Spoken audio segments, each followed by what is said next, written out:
Most people are taught a comforting lie about money. The story goes like this. Long ago, humans struggled with barter. A farmer had grain but needed shoes. A shoemaker had shoes but wanted meat. Trade was inefficient, so someone invented money, and civilization moved forward. It sounds neat, logical, reassuring, and it's mostly wrong. Money didn't emerge because barter failed.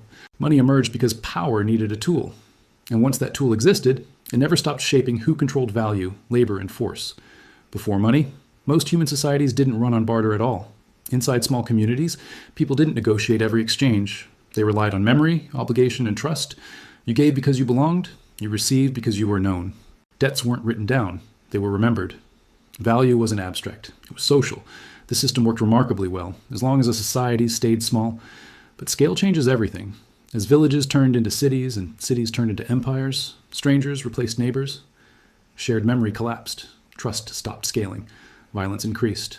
And rulers faced a problem barter could never solve. How do you feed an army that doesn't know you? How do you tax people you'll never meet again? How do you extract value from a population spread across vast territory?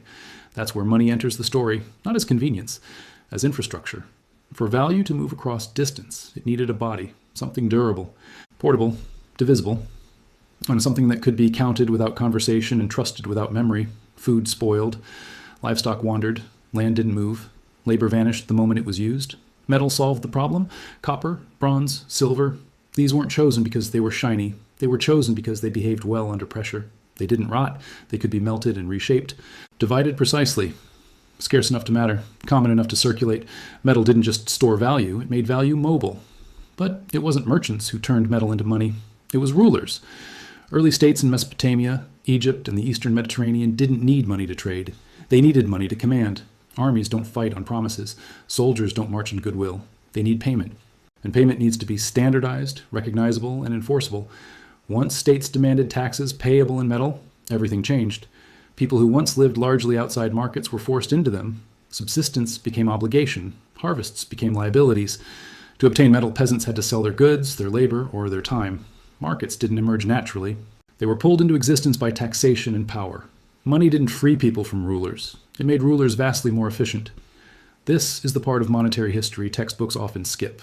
Money was never neutral. It wasn't invented to help trade flow smoothly between equals. It was designed to measure, extract, and redeploy value at scale. And once value could be extracted, it could be stored. Once it could be stored, it could be accumulated. And once it could be accumulated, it could be turned into force. That's why early financial centers weren't marketplaces. They were temples and palaces. Priests and kings tracked grain, metal, and labor long before free markets existed. Accounting came before coinage. Ledgers came before commerce. The system was built top-down, not bottom-up. Then came the next leap. Metal was useful. Stamped metal was revolutionary. When early states began minting coins, marking pieces of metal with official symbols and weights, they weren't odd to just standardizing trade. They were stamping trust itself. A coin carried a powerful message. You don't need to trust the person handing this to you. You need to trust whoever put their mark on it. Authority replaced relationship. In Lydia, Greek city-states, and later Rome, coins carried faces, gods, emblems of power. They weren't just economic tools. They were political messages. Every transaction reinforced who ruled. Every payment reminded people whose system they lived inside. And once rulers realized this, temptation followed quickly. If you control money, you control how much exists, you control its purity, you control its circulation. Early governments learned they could stretch resources by reducing metal content, clipping edges, or issuing more coins than reserves justified. Spending became easier. Consequences were delayed. Inflation wasn't discovered in modern times. It was invented the moment money became adjustable. Prices rose, trust weakened. Soldiers demanded higher pay. Markets adapted. And yet the system endured. Because once money existed, societies couldn't go back. The tool was too useful, too powerful, too embedded. This is the critical realization. Money didn't evolve away from power. It evolved with it. The bronze coins of ancient empires may be gone, but the logic they created never left. We still use standardized units. We still rely on authority to define value. We still accept abstraction in place of trust. The materials changed. The incentives didn't. Once value could be stored, power no longer depended on constant coercion. It could be accumulated quietly. Armies could be raised before wars began. Bureaucracies could grow even in peacetime. Money made authority patient. And patience is a form of power. That's why monetary systems tend to outlast rulers. Kings fall, dynasties collapse, borders shift. But money absorbs new symbols and new faces while preserving the same structure underneath. Coins once carried gods, then emperors, then national emblems. The imagery changed. The message stayed the same. As economies expanded, money stopped being a tool and became an environment. By the time Rome reached its height, money was everywhere. Coins passed through countless hands, carrying no memory of who mined the metal, who was taxed to extract it, or who suffered when its value was diluted. Abstraction did its job. The system felt natural, invisible, inevitable. And when pressure mounted, rulers rarely questioned the system itself. They debased, not because they were ignorant, but because they were constrained. Wars were expensive. Administrations demanded payment. Raising taxes risked rebellion. So value was quietly diluted. A little less silver here, a little more coinage there. The effects weren't immediate.